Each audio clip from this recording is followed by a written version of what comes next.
ان الصفا والمروة من شعائر الله فمن حج البيت أو اعتمر فلا جناح عليه أن يطوف بهما ومن تطوع خيرا فإن الله شاكر عليم صدق الله العظيم۔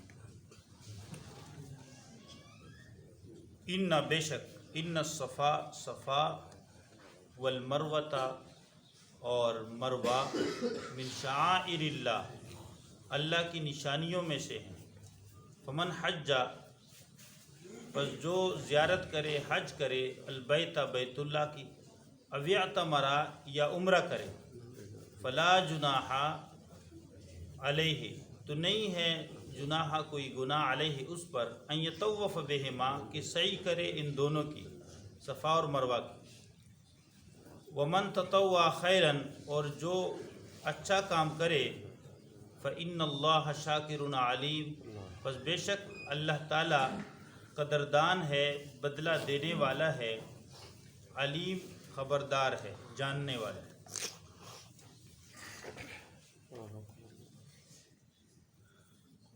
فرماتے ہیں کہ صفا اور مروہ جو ہے حضرت حاجرہ علیہ السلام سب سے پہلے انہوں نے یہ سعی فرمائی تھی صفا اور مروہ۔ اس وقت جبل ابی قبیس کے دامن میں یہ صفا پہاڑی ہے اور مروہ۔ صفا جو ہے وہ مغرب کی طرف اور شمال کی طرف مائل ہے اور مروہ جو ہے وہ مشرق کی طرف اور جنوب کی طرف مائل ہے، بالکل اسی طرح۔ اما حاجرہ علیہ السلام پہلے صفا پہاڑی پر چڑھی اور پھر جب نشیب میں آئی تو سعی کی انہوں نے تیزی سے چلی اور پھر مروہ پہاڑی پہ چلی۔ حضرت اسماعیل علیہ السلام کے لیے پانی ڈھونڈنے کے لیے تو انہوں نے اسی طرح 7 چکریں کاٹی۔ اللہ جل شانہ ذات عالی کو وہ قربانی ان کی پسند آئی اور یہ چکر اللہ تعالیٰ نے یہ طریقہ کار جو ہے جاری رکھا اور بعد والی امت پر جو ہے یہ لازم بنا۔ ان الصفا والمروۃ من شعائر اللہ، صفا اور مروہ یہ اللہ کی نشانیوں میں سے، یہ اللہ کی نشانیوں۔ تو یہ کیسے اللہ کی نشانیوں میں ہے؟ کچھ مکانات ہیں اللہ کی نشانیوں میں، عرفات، صفا مروہ، مزدلفہ، منی، جس میں مناسک حج ہوتے ہیں، احکام حج جس کے ساتھ متعلق ہیں۔ اسی طرح جو ہے طواف بیت اللہ کا طواف۔ تو کچھ مکانات ہوتے ہیں اللہ کی نشانی میں، اس طرح مساجد اللہ کے گھر پوری روئی ارض میں زمین میں، اور ان میں جو ہے مسجد حرام ہے، مسجد نبوی ہے، مسجد اقصی بیت المقدس، یہ سارے اللہ کی نشانیاں ہیں۔ تو صفا اور مروہ ان مقامات جو اللہ کی نشانیوں میں سے ان میں بہت بڑی نشانی ہے۔ اسی طرح بعض جو ہے ازمنہ زمانوں میں اللہ کی نشانی، جیسے جمعے کا دن ہے، یہ عبادت کا دن ہے، عید الفطر ہے، اسی طرح عید الاضحیٰ ہے، یہ دن، اور اس طرح 4 حرمت والے مہینے ہیں، ذی قعدہ، ذی الحجہ، محرم اور رجب، منہا 4 حرم، یہ حرمت والے مہینے۔ تو اسی طرح عاشورہ 10 محرم کا دن، کچھ زمانے اس رمضان مبارک کا زمانہ مہینہ، کچھ زمانے اللہ کے شعائر میں سے ہیں جو دین کے خاص اعمال ان کے ساتھ متعلق ہیں، وہ شعائر اللہ ہے، ان کی جو بے قدری کرے گا تو اللہ تعالیٰ ناراض ہو جائے۔ کچھ مکانات اس طرح ہیں، کچھ اعمال اس طرح ہیں، جیسے نمازیں، روزہ، زکوٰۃ اور حج کا عمل ہے، طواف کا عمل ہے، کچھ اعمال اسی طرح ہیں۔ کچھ افراد دین کی نشانی ہے، جیسے حافظ قرآن، عالم دین، اور اسی طرح جو ہے جو دین کے ساتھ متعلق ہے، ان تمام شعائر اللہ کی تعظیم مسلمانوں پر فرض ہے، ضروری۔ وَمَن يُعَظِّمْ شَعَائِرَ اللَّهِ فَإِنَّهَا مِن تَقْوَى الْقُلُوبِ، اللہ فرماتے ہیں جو شاعر اللہ کی تعظیم کرے یہ دلوں کی پرہیزگاری ہے. جس کے دل میں اللہ کا خوف ہو اللہ کے شاعر کی کیا تعظیم کرے، اس کے بے اکرامی نہیں کرے، اس کی قدر اس کے دل میں ہو، اس کے ساتھ اللہ کے دین کا تعلق ہے، اللہ اس کے رسول اور اس کے دین کا اسلام کا تعلق ہے. یہ اللہ فرماتے ہیں ان الصفا والمروہ من شعائر اللہ. صفا اور مروہ جو ہے یہ پہاڑیاں من شعائر اللہ، اللہ کی نشانیوں میں سے ہے. اب جو مشرکین مکہ تھے انہوں نے دو بت اس کے اوپر رکھے تھے، پتھر، دو حجر. ایک کا نام تھا اصاف اور دوسرے کا نام تھا نائلہ. یہ پتھر کس چیز کے تھے؟ جاہلیت کے زمانے میں عشق و معاشقہ، جیسے اللہ تعالیٰ ہم سب کی حفاظت فرمائیں، یہ جو چلتا ہے جاہلیت کے زمانے میں یہ چلتا تھا. تو یہ اصاف اور نائلہ، یہ دو، نائلہ عورت تھی، اصاف مرد تھا.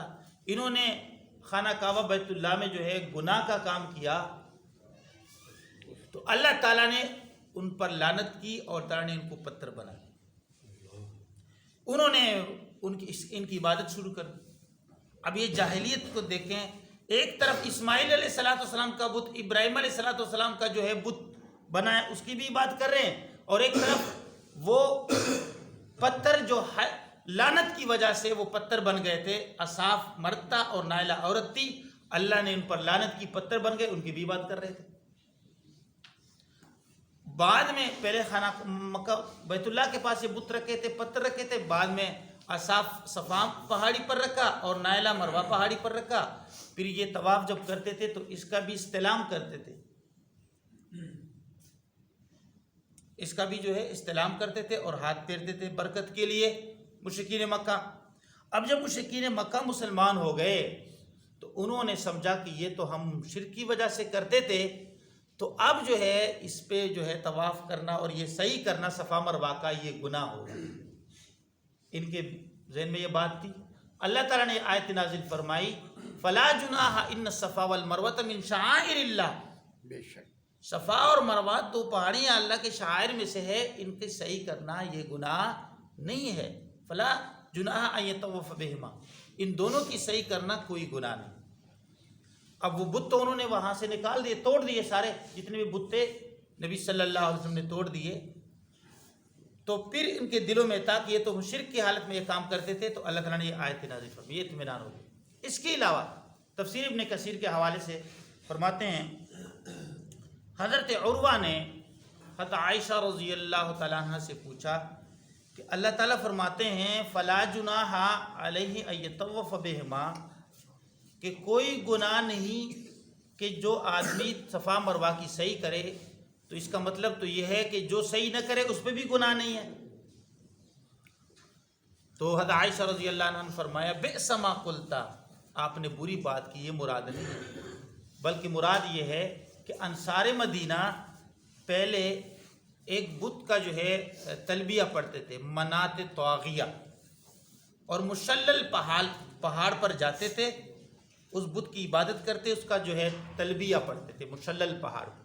تو وہ صفا مروہ پہاڑی پہ آنا گناہ سمجھتے. تو جب یہ مسلمان ہو گئے انصار مدینہ تو ان کے دل میں وہ پرانی بات تھی کہ شاید وہاں نہیں جانا چاہیے. تو اللہ تعالیٰ نے یہ آیت نازل فرمائی. عائشہ رضی اللہ عنہ نے فرمایا ان الصفا والمروہ من شعائر اللہ، صفا اور مروہ اللہ کے شعائر میں سے ہے، اللہ کی نشانیوں میں سے. فمن حج البیت او اعتمر فلا جناح علیہ ان یطوف بہما، تو جو بیت اللہ کا حج کرے یا عمرہ کرے تو کوئی گناہ نہیں کہ ان دونوں کی صحیح کرے، صفا اور مروہ کے درمیان صحیح کرے، کوئی گناہ نہیں، ان دونوں پر پیرے کرے، صحیح کرے. تو یہ اللہ نے یہ آیتیں نازل فرمائی. تو ان آیتوں سے ان کو اطمینان حاصل ہوا اور وہ جو دل میں بات تھی وہ بات ختم ہو گئی. فمن حج البیت، پس جو حج کرے بیت اللہ کی، واعتمر یا عمرہ کرے. اب حج بیت اللہ کا جو حج ہے اور عمرہ، بس حج اور عمرے میں یہ فرق ہے کہ حج میں مینا، مزدلفہ اور عرفات یہاں جانا ہوتا ہے، جبکہ عمرہ کا تعلق جو ہے طواف اور صفا مروہ کے ساتھ. طواف کریں گے، احرام باندھیں گے، احرام. اگر حرم کے اندر رہنے والا آدمی ہے وہ حرم سے باہر نکل کے احرام باندھے گا اور پھر طواف کرے گا، اور طواف کے بعد جو ہے 2 رکعت نفل پڑھے گا مقام ابراہیم کے پاس، اور پھر زمزم کا پانی پیے گا۔ اس کے بعد جو ہے یہ سعی کرے گا صفا مروہ، اور صفا پر جو ہے کھڑے ہو کے بیت اللہ کی طرف رخ کر کے دعا کرے گا، نیت کرے گا، اور پھر جو ہے سعی شروع کرے گا۔ صفا سے سعی شروع کرے گا اور پھر دوبارہ صفا پہ ختم، 7 چکرے یہ کاٹیں گے، صفا سے لے کر مروہ تک، پھر مروہ سے لے کر صفا پر بھی قبلے کی طرف بیت اللہ کی طرف رخ کرے گا، دعا کرے گا، مروہ پر بھی۔ تو یہ 7 جو ہے چکرے اس طرح کاٹ کے آخر میں پھر جو کیا ہوگا، یعنی احرام سے حلال ہو جائے گا۔ یہ عمرہ ہے۔ اور طواف میں حج میں جو ہے وہ حج میں بھی یعنی صحیح ہے، لیکن حج میں عرفات یعنی 9 ذی الحجہ کو مینا میں، پھر جو ہے عرفات میں جائیں گے 10 ذی الحجہ کو، اور پھر جو ہے 8 ذی الحجہ یوم الترویہ مینا، پھر 9 ذی الحجہ عرفات، زوال سے لے کر جو ہے غروب تک عرفات میں وقوف کریں گے۔ اس کے بعد پھر آئیں گے مزدلفہ۔ تو یہ طریقہ کار ہے۔ اور پھر جو ہے مزدلفے میں یعنی قربانیاں ہیں، اور اسی طرح مینا میں آ کر جو ہے شیاطین کو یعنی پتھر ماریں گے۔ تو یہ فرق ہے کہ اس میں عرفات میں جانا ہوتا ہے اور مینا اور مزدلفہ میں، اور عمرے میں عرفات مینا مزدلفہ جانا نہیں ہوتا۔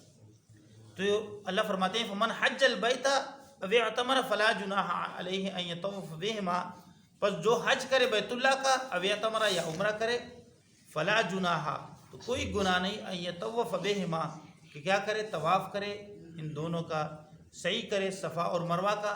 ومن تطوع خیرا، اور جو اچھا کام کرے، فإن اللہ شاکر علیم، پس بے شک یقیناً اللہ تعالیٰ شاکر قدردان ہے، بدلہ دینے والا ہے، علیم جاننے والا ہے، خبردار ہے۔ باقی پھر انشاءاللہ اللہ تعالیٰ عمل کرنے کی توفیق نصیب کرے۔ امین الحمدللہ۔